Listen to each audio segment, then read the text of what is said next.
What if every experience, every hardship, every obstacle was given to you, not to break you, but to mold you and strengthen you? What if the center of your suffering was actually the key to ultimate health? And what if your own pain was meant to be the catalyst for your greatest purpose? Welcome to Buddha Belly Life, empowering purpose, mind to microbiome. Hey guys, welcome to the Buddha Belly Life podcast. Today, I have a really exciting feature that we're going to be focusing on for the month, and it is happiness in your business plan. Today, I've brought on a super awesome guest for you. This is my good friend and well-qualified business coach, Henrik. I'm going to tell you a little bit about him. So Henrik has spent the last decade helping tens of thousands of driven men, women, and teens set up their emotional world to create exponential results. So he doesn't teach theory. So true to his engineering background, he only has interest in what works. He's an international speaker, coach, and trainer who is trained with masters in the field of personal development, NLP, international business, and personal transformation for more than 15 years, including some 6,000 plus hours in a live room with, guess who? My favorite in the world, Tony Robbins. He's a founder of the Exponential Life that helps people set up their environment it will automate real world results for real people with real challenges. When he's not training at international events, he can usually be found traveling the world, playing beach volley. You know he's not from the US if he calls it beach volley. And coaching high-performance people to not only get better, bigger results, but feel more alive. So welcome, Henrik. This is such an exciting interview for me. I love this topic right now. Well, thank you, Britt. Happy to be here. Yay! So we're going to start with this first one. So I got a couple questions for him, but we have a few reasons we want to talk about this. So this is an important thing to go over with entrepreneurs. And of course, we have a lot of entrepreneurs in the health and wellness arena and everything, but this is really pertinent to all people that are starting businesses, or even some, I think, who work high profile jobs and things. It's really that happiness piece. So why do you think so many successful people seem unhappy, or we hear frequently, because you get to work with so many high profile, high flying individuals. Why do you think happiness is such I don't know what the word I'm looking for. It's not, I would say there's a lot of entrepreneurs who are really lacking that. Well, yeah, I think that it's not a big focus. In some respects, if you're an entrepreneur, happiness is one of those things that you should get once you've achieved enough, right? Like we value sometimes things such as like hustle and like the grit and doing the hard work, but not always realizing that we got into the entrepreneur space, a lot of people, to feel free, to feel happy, to, like do it our way. Yet very few entrepreneurs and sort of like high-powered business people get to feel that way, get to feel that happy and feel that free. And I think one of the reasons is that we get caught up in all the doing, meanwhile missing out on some of the important things that are relevant to our own happiness, such as our health and our relationships and other areas too. Yeah. That's so true. And I think that it's something that do you find like we kind of find it as we go too, because we get, especially for entrepreneurs, and I've noticed if we're in the creative realm or we're succeeding or, something, we get so much from that. It's such a high. Like I call it kind of a drug because it's such a high. And so it's dopamine, right? I mean, they've shown that people get dopamine hits from technology and from like all these things now that we're trying to be more aware of. So if we get this high from business or work, like how easy is it that we're going to actually balance? We're like the lab rats, right? That keep coming back to the thing. And we're like, yeah, no, it's true. It's 100% true. Like a lot of entrepreneurs are basically like junkies. Yeah. Like for those feelings of sort of like push and succeeding. And it's a good thing, for like, that's like, we need entrepreneurs. I firmly believe that.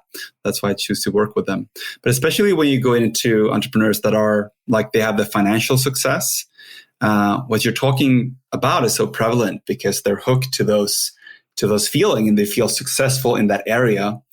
And that also means that they get very rewarded from being in that space, and sometimes to a bigger extent than in some of the other areas, such as their relationships, for example, which is a very common sort of battlefield for some people. And, so true. Yeah.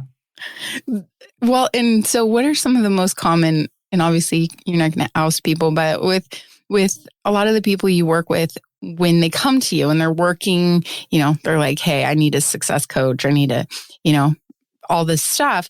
When you get to the bottom of it, so I know like in health and wellness, when someone comes to me or one of my coaches, it's often, why are you here? And they're either like this ailment, this issue, and often they want to lose weight, right? Like I want to lose weight, or I want to, feel better. I want this thing to go away. And it's not until you actually dig in and work with them that all this other foundational stuff, it's not the weight loss. I mean, the weight thing is just this higher symptom. There's so much more root causation to their unhappiness or their lack of health or their dissatisfaction. So when do you see a differentiation with your clients? Like when you originally talk to them and they say, you convey what their needs are versus what you kind of get down to see, is there common stuff that you see in people with that? Yeah, lots. Like some of the common symptoms, if you will, of sometimes a successful entrepreneur. I also want to segment a little bit when we talk about success, because we have sort of like personal success and feeling good and having our relationships and our health and our emotions in place that very much supports the journey of a successful entrepreneur. But most entrepreneurs and business owners maybe don't focus as much on that foundation. They want more of the sort of like the results in the business, and they put a lot of focus there, not realizing that that's keeping them from some of the like long-term performance, if you will. Creates a little bit of a drag emotionally sometimes. So one thing that I find is that there's a lot of entrepreneurs and high-powered business people that are tired. And they are stressed and they are overwhelmed. And loneliness is another one of the big ones. Now, obviously, there's all kinds of great things too. Like there's the challenge, the adventure, the enthusiasm, the breakthroughs, all those sort of great things, right? But what happens sometimes when people are stressed and tired and they do that and keep doing that for a little while, like there's a price to that. There's a price to like always having to push that doesn't always feel good. So one of the very common things that I see is that, when you have someone who's like, they're running a little bit of an equation that isn't really working out, like they feel more and more tired, then they double down and work harder. Yeah. Do the same things, right? And there's a certain irony to that, of course. But also I think it's important to realize that that's what they get rewarded for. And I don't want to say they as like bad people. These are like the top players in the world sometimes. They're hugely successful in business, but they're doing it by a lot of push sometimes. And what I want to help them do is like help realign some of those resources so they get access to more energy so they can do more great things, right? Yep. Or sometimes when I come in and work with a high-powered CEO or a successful entrepreneur, the first thing I do is figure out their relationships, because then all of a sudden, all the energy they spend or don't spend in that avenue, they have like access to again. And all of a sudden, it's not an adversarial sort of relationship. All of a sudden, they get supported by their spouse, and they feel they get to give too in a way that feels good. Do you have a desire for fulfillment? Does helping people tap into their own health mentally, emotionally, and physically fire you up? Do you believe in the impact of the gut microbiome on overall wellness? You may be an HWCA coach. For more info on our cutting-edge health coach trainings, visit hwcacoach.com. So to that point, like, do you feel like when someone works, they're coming to you and they're like, I want to do this with my business and I'm stuck, or with these goals in my life and whatnot, right? And I'm stuck, and they're doing what you say. So we're pushing harder. It's kind of like, it's like a marathon runner. Like, if they just keep running, and when their body starts crapping out on them, they're like, I'm just going to run more. And we know what that leads to, right? It leads to overtraining, leads to broken bones, atrophied muscles, all that. Blown adrenals. And so the business owners do that too. Totally. Yes, got issues. And so I think people, like you're saying, people do that in their life. They're like, oh, I'm stuck in my business or something. So I'm going to like push harder, push harder, push harder. And that area is familiar to them and it's easy in the grand scheme of things compared to looking at the foundations of the other areas of their life that, if improved, would help their process and business and their growth and in their goals that they want. And so you're saying relationship and stuff is a very common thing, right? That you end up working with people a lot is really on the things going on in their relationships, right? Yeah. This is a very common question. And to be fair, there's a lot of like really great relationships out there where they feel supported. And but what they feel is that the successful entrepreneurs that live a happy relationship, they get lots and lots of energy and support from that relationship. Whereas in relationships that are, not as aligned, it takes away energy. Like it feels like there's something that we need to address, or all of a sudden now we're just friends or enemies at home. Like when you come home from your, changing the world, there's like a gremlin with a spear there waiting. Oh my God. Like that's right. That like trying to ambush you. That's not what you want to feel. That's not helping. Right. So, I don't want to disrespect on any spouses or anything out there, but like if you feed the gremlin, like the gremlin will be happy. Right. And then can be like a cuddly little thing instead. Well, and I felt that in my soul. And I will say to my husband's defense that I am often a gremlin. Right. Especially because we're both entrepreneurs and we have 6 kids between the two of us. And for us to, and we have our strengths and weaknesses. I'm really methodical and well-planned and strategized. And he's more lighthearted and free-spirited. And it complements well as far as people and growth for each other, but it can be so complex when we're trying to run 2 businesses and a household of kids, and our life is one giant insane business with so many, compartments.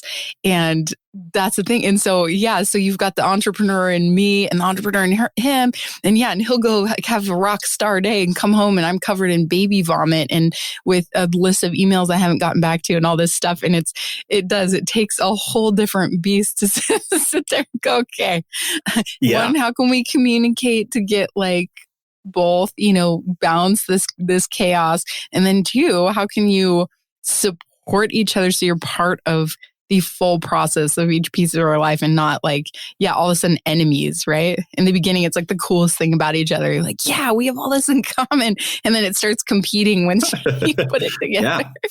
No, but it's 100% true. And I think one of the,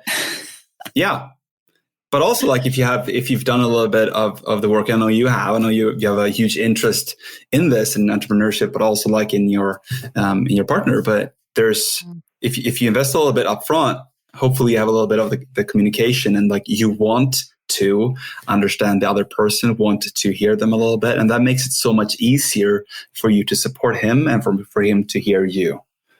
Right. Mm-hmm. So, what I'm advocating to my clients sometimes is that, you spending 5 minutes listening to what they're actually trying to say could save you like hours and weeks and months, of just a little gremlin chasing you. Right. So like there is, for the business people out there and the high-powered investor, it's a great investment. It's a great investment.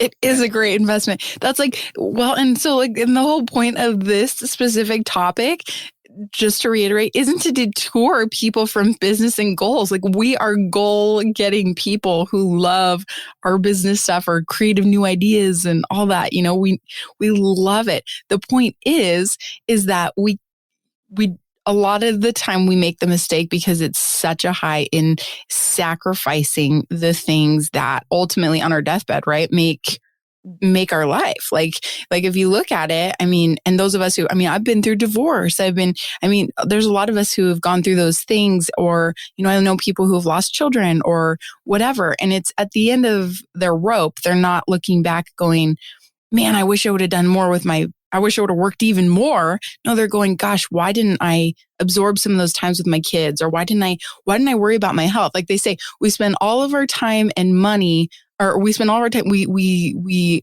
spend all of our time and all of our health trying to get money. And then we have to spend all of our money trying to buy our health and more time, right? And so what we're talking about and what you're sharing is building a foundation of figuring out where the flaws are in the life piece, in the life and health. And health isn't just your physical body, right? It's your mental health and everything.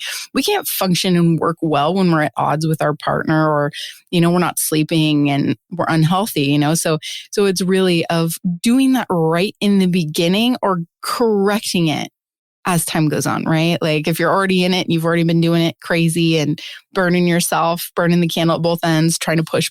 It's like never too late to recalibrate. No, like I 100% agree. I think that it's, and also what I'm talking about is not, like happiness for the sake of blissing out and just, becoming a Zen master and not engaging in your business. I'm talking happiness as a fuel to your performance. Like this is the fastest, quickest path to do what you need to do even better over time. You're talking about enjoying the process. A lot of people are not enjoying the process. Entrepreneurs out there, like having a life. How's that? Yeah. Yeah. Thank you for joining us for another empowering episode of Buddha Belly Life. For more information on gut health and mindset resources, visit buddhabellylife.com. And remember, heal yourself and then empower others to do the same.